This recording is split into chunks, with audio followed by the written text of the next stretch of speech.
민사 판결문은 언제쯤 올까요? 정답은 대략 선고 다음날 정도입니다. 물론 이것은 재판부에 따라 다르지요.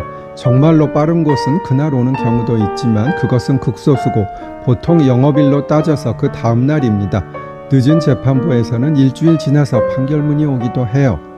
지난번 제가 1,000억 원대 자산가인 압구정동 사시는 박땡땡 여사님을 상대로 약 1억 원의 성공보수금 청구해서 압승을 한 사건이 있었는데 그 사건의 판결문이 그렇게 늦게 오더라고요.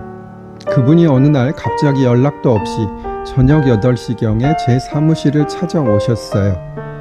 예정을 생각해서 이자하고 원금 좀 감액해달라고 하셨는데 저는 별로 정이 남아있지 않아서 그런지 그렇게 해드려야 하는지 상당히 의문이 있기는 합니다. 저 어떻게 해드릴까요?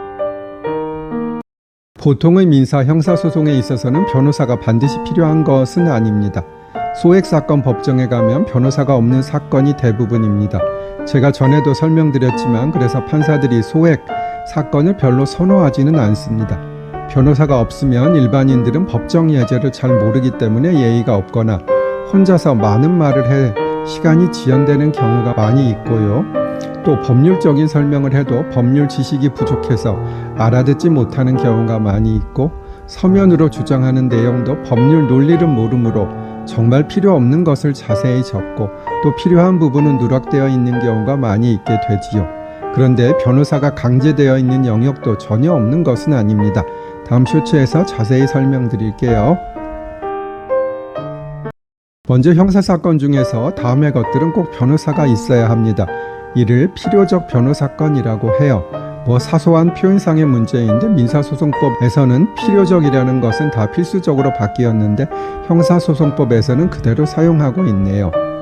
민사소송에서 필수적 공동소송이라 하면 특정한 사건의 경우에 특정한 사람들이 모두 원고 또는 피고가 되어야 하는 사건이에요. 일반인들이 알아두면 좋은 필수적 공동소송은 공유물 분할과 상속재산 분할 사건이에요. 다 분할 사건이네요. 즉 어떤 재산을 나누는 경우 그 재산을 소유하고 있거나 잠재적으로 소유할 가능성이 있는 사람들은 모두 당사자로 들어와야 하는 것이지요. 즉 물건이 공유인 경우에는 공유자 전부가, 상속재산 분할의 경우에는 상속인 전부가 당사자가 되어야 하는 것이에요. 형사사건에서 다음의 사건들은 꼭 변호사가 있어야 해요. 1. 피고인이 구속된 때. 2. 피고인이 미성년자인 때. 3. 피고인이 70세 이상인 때. 4. 피고인이 노화자인 때. 노화자라 함은 듣지 못하고 말하지 못하는 사람을 말합니다.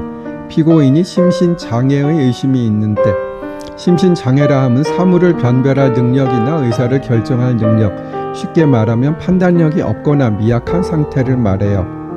6. 피고인이 사형, 무기 또는 단기 3년 이상의 징역이나 금고에 해당하는 사건으로 기소된 때입니다. 그렇다면 피고인이 경제 형편이 넉넉지 않아서 저런 사건에 변호사를 선임하지 못하는 경우 어떻게 진행이 될까요? 다음 쇼츠로 오세요. 전의 쇼츠에서 이어집니다. 지난번 쇼츠에서 필요적으로 변호사가 있어야 하는 사건 설명드렸어요. 그런데 그런 경우 피고인이 경제력이 없어서 변호사를 선임하지 못할 경우 재판을 진행 안 할 수는 없잖아요. 그런 경우에는 국가가 선임해주는 국선 변호인을 선임할 수 있습니다. 이는 국가에서 비용을 부담해주고 선임해주는 변호사지요.